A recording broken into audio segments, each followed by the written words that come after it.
नमस्कार, India news Rajasthan देख रहे हैं आप। बड़ी खबर के इस बुलेटिन में मैं हूं आपके साथ सीमा चौधरी। खबरों की ओर करेंगे, लेकिन उससे पहले यहां से सीधे आपको लिए चलते हैं जयपुर, जहां पर बीजेपी प्रदेश अध्यक्ष सतीश पूनिया प्रेस कॉन्फ्रेंस करते हुए। देश के यशस्वी प्रधानमंत्री नरेंद्र मोदी जी ने राजस्थान के लोगों को बिना किसी राजनीतिक भेदभाव के वैक्सीन मुहैया करवाई, संसाधन दिए, वरना राजस्थान की सरकार ने तो यहां की आवाम को ईश्वर के भरोसे छोड़ दिया था। कितनी अनियमितताएं थी, आपकी कलम खुद लिखती थी। और पिछले 2 वर्षों का राजस्थान के हर हिस्से में कहीं न कहीं किसी न किसी बात को लेकर लगातार भारतीय जनता पार्टी, चाहे बिजली के बिल हो, चाहे कानून व्यवस्था हो, चाहे रीट की चीट हो, इस पर हमारे सभी मोर्चों ने, पार्टी के सभी जनप्रतिनिधियों ने किसी न किसी रूप से आंदोलन का आगाज रखा। और आज मैं इस महत्वपूर्ण अभियान की जानकारी के लिए आप लोगों को आमंत्रित किया है, उस जनाक्रोश अभियान की ये पहली शुरुआत इस पत्रकार वार्ता के माध्यम से है। आगामी 28 तारीख को इसी तरीके से जिला केंद्रों पर पत्रकार वार्ताएं पार्टी के प्रमुख नेता करेंगे। 1 दिसंबर को इस जनाक्रोश अभियान का, इस जनाक्रोश यात्रा का आरंभ देश के हमारे पार्टी के राष्ट्रीय अध्यक्ष श्रीमान जेपी नड्डा जी 51 रथों की रवानगी से करेंगे। पूरे प्रदेश में 200 विधानसभा क्षेत्रों तक ये रथ जाएंगे। 1 तारीख से लेकर और 14 दिसंबर तक, 1 को प्रदेश से रवानगी होगी, 2 को जिलों से होगी और 3 और 4 तारीख को विधानसभा क्षेत्रों में इन रथों का आगाज होगा। 4 तारीख से 14 तारीख तक 200 विधानसभा क्षेत्रों में ये रथ वहां गांव-गांव, गली-गली, नगर-नगर और डगर-डगर जाएंगे।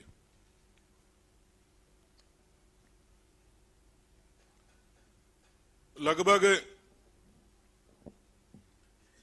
20,000 चौपालें इस दौरान होंगी, नुक्कड़ सभाएं होंगी।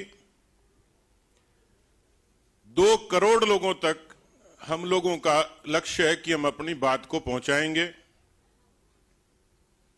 अभी आज की इस पत्रकार वार्ता में एक ऑडियो हम लोग, इसका जो जनाक्रोश अभियान का थीम सॉन्ग है वो लॉन्च करेंगे। एक सरकार के खिलाफ चार्जशीट वो जारी करेंगे। एक मिस्ड कॉल नंबर वो जारी करेंगे। इन रथों के साथ में एक शिकायत पेटिका होगी, जिसमें उस गांव के लोग, उस विधानसभा के लोग अपनी शिकायतों को उस पर रख सकेंगे। उन शिकायतों का हम संकलन करेंगे। हमारे घोषणा पत्र से लेकर हमारे चार्जशीट में उनका उल्लेख होगा, उनको समाहित करेंगे।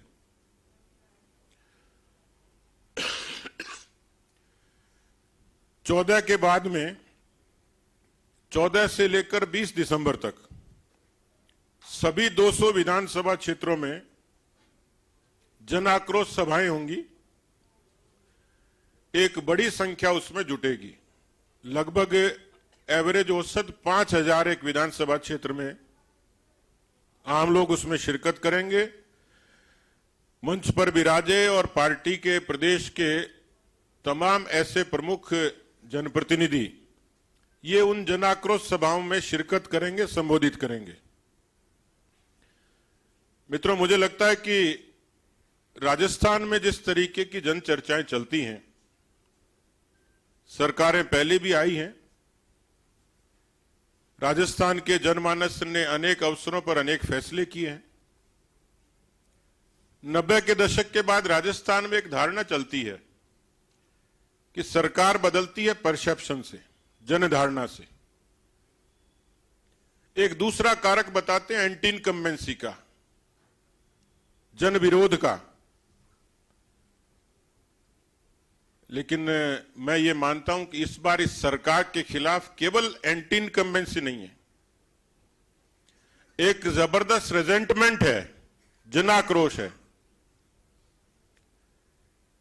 ये भी सब जानते हैं कि देश की केंद्र की प्रधानमंत्री जी मोदी जी के नेतृत्व की सरकार ने राजस्थान के बुनियादी विकास को ताकत दी है। मुझे सुखद आश्चर्य हुआ कि पिछले दिनों जब रेल मंत्री जी आए, उन्होंने इसका उल्लेख आपके समक्ष किया था कि अकेले 56,000 करोड़ का निवेश, 56,000 करोड़ के विकास के काम रेलवे के डेवलपमेंट के लिए राजस्थान में हुए हैं। अनेकों ऐसी योजनाएं, उज्ज्वला से लेकर, आवास से लेकर, भारतमाला से लेकर, प्रधानमंत्री ग्राम सड़क योजना से लेकर, जल जीवन मिशन से लेकर, यह दिगर बात है कि सेंटर स्पॉन्सर्ड स्कीम्स के प्रति राजस्थान की सरकार का ज्यादा मोह नहीं है और उसने उन लाभों से यहां की जनता को, अधिकांश जनता को वंचित भी रखा, उस पर राजनीति भी की, सियासत भी की। लेकिन मित्रों, मोदी जी का नाम और काम ये राजस्थान के अवाम पर, मन मस्तिष्क में ये छप चुका है। Anti incumbency, resentment, perception, Modi ji का नाम और काम, ये तो कारण है ही, लेकिन एक बड़ा कारण होगा सत्ता के बदलाव का, वो भारतीय जनता पार्टी के कार्यकर्ताओं का परिश्रम और पसीना। राजस्थान में 52,000 बूथ हैं मित्रों, और 52,000 बूथ पर आमतौर पर जब चुनाव होते थे तो उन चुनाव में ये मोटे तौर पर प्रक्रिया होती थी कि बूथ के जो व्यक्ति होते थे, प्रमुख व्यक्ति को वोटर लिस्ट दी जाती थी, पर्चियां दी जाती थी और उसको आग्रह किया जाता था कि कल आपको अपने पोलिंग बूथ पर वोट डलवाने। माननीय अमित शाह जी के राष्ट्रीय अध्यक्ष बनने के बाद, उससे पहले माननीय नितिन गडकरी जी ने राष्ट्रीय अध्यक्ष के रूप में पार्टी को एक रचनात्मक शक्ल दी। माननीय अमित शाह जी ने पार्टी को बूथ तक पहुंचाने में बड़ा योगदान दिया और माननीय जेपी नड्डा जी के नेतृत्व में आज पार्टी के बूथ, शक्ति केंद्र और मंडल की इकाइयां ये पूरे तरीके से समर्पित होकर मिशन 2023 के लिए लगी हुई हैं। लेकिन मैं पार्टी के कार्यकर्ताओं के परिश्रम के भरोसे कह सकता हूं कि 2023 में कांग्रेस पार्टी के खात्मे से, कांग्रेस पार्टी के मुक्ति से, कांग्रेस पार्टी के सत्ता से बाहर होने का अनेकों कारण होंगे, लेकिन एक बड़ा कारण बनेगा राजस्थान की भारतीय जनता पार्टी की जन आक्रोश यात्रा।